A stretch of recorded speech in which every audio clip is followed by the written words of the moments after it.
Excuse me, have you seen a fallen star anywhere? We're in a crater. This must be where it fell. Yeah, this is where I fell. You're the star. You're the star? Really? Oh, wow. Hi, I'm Casey, And I'm Az. and we're here with Charlie Cox from the new movie Stardust. G'day, Charlie. Welcome to Australia. Thank you very much. Good to be here.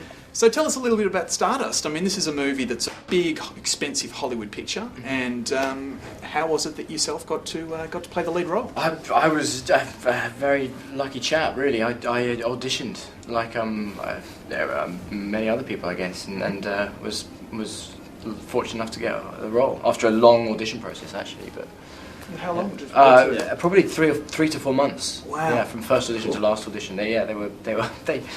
They were sure by the end of it, I hope. Yeah. Either that or they were just like, I just don't know anymore. Just give him the part. Exactly. This is actually it was a highly anticipated film for a lot of people because Matthew Vaughn obviously was the director behind Layer Cake and also produced Lock, Stock and Two Smoking Barrels and Snatch. And for a while he was going to direct a couple of other big movies, but he decided to go for this one. Do you know any reason why he decided to go and approach something as unique as Stardust? Well, I think from my understanding, I'm pretty close friends with Matt now, and from my understanding, things weren't working out on X3. Mm-hmm. So, he kind of walked away from that a bit. I think a little bit disillusioned, and thought of something that he wanted to do. Thought of something that he wanted to do deeply himself, something that had his own touch to it. And one of the things that had come up for him was that he had these young children, and his wife had commented on how there were no children's films that adults could enjoy in the same way that a child does. And that was his aim, I think. That was his kind of vision, was that he wanted to make a film that children could watch and enjoy, and so could adults. So you could take your children to see it and not be bored. Like the sheer scope of this thing. I mean, what was it like to walk on the set on such an effects-driven film? What's a day like that on this thing? To go from Casanova to Stardust? Yeah, it's mad. It's mad. For me, more than anything else, it was the cast that I was with. Yeah. That never got. Never felt normal. Yeah. It's not yet. And I don't think it ever would. Can you tell us a little bit about, because obviously people haven't seen the film, tell us a little bit about the cast. Well, I mean, from my understanding, what happened, because I was the first one cast. I was the first one cast in the movie. Myself, and Claire. And my understanding, maybe this is being a bit cynical, I'm not sure, but my understanding of it is that Robert De Niro had read the script and responded to it and liked the material. What that meant, no one knew. And Matt told me, and I remember saying to Matt,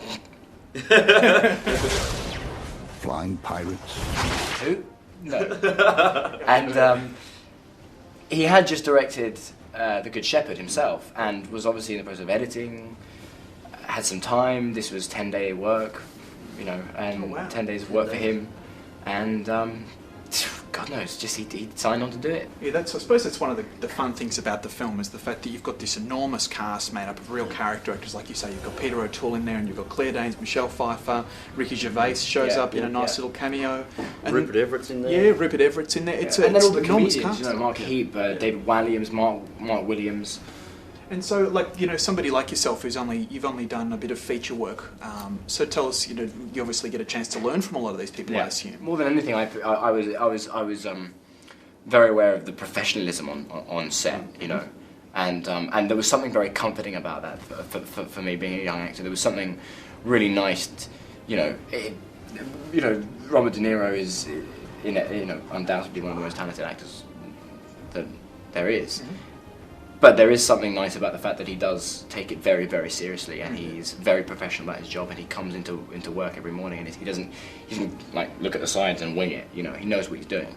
From the media perspective and the attention that you're getting, has it changed? Just like a different. That's the one thing that's just gone crazy. From never doing any interviews. I've never been a significant part in a film for people to care about what I think about the film, what my character was like. I've been a supporting role in movies, and a small ones at that. And suddenly to be on a press tour, to do a junket, is mad. That's interesting, because it comes from the Neil Gaiman novel, of course, which has been a huge success. The book's been a huge hit around the world. And did he visit the set at all? He was on almost every day. He was there. He was on almost every day, and he was great. He was great value, and Didn't look at, oh no, I didn't have that there. No, he wasn't at all. That was the great thing about it as well, because of obviously any questions, straight to Neil or Jane, but but as well as Matthew, obviously. But he was really understanding, and I think this is really important. He was really understanding that a book and a movie are very, very different. I think you often listen to people talk about a movie that was a book, and they say, well, it wasn't as good as the book. And that's kind of, for me, goes without saying, you know, because a movie is one person's interpretation of that book. Yeah. It's not going to be everyone's interpretation. It never can be. And he was really open to the changes and to the you know to Matthew's vision. He was really happy about it.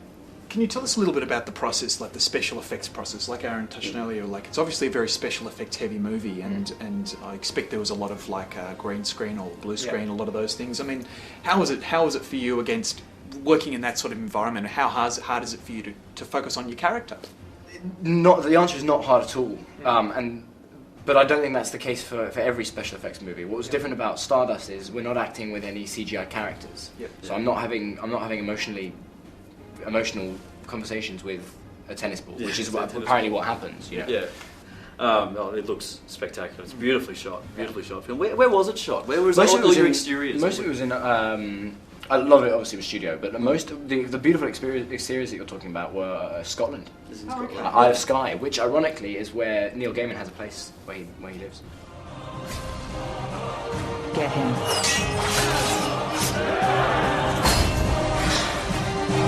It's just you and me now. Not for long.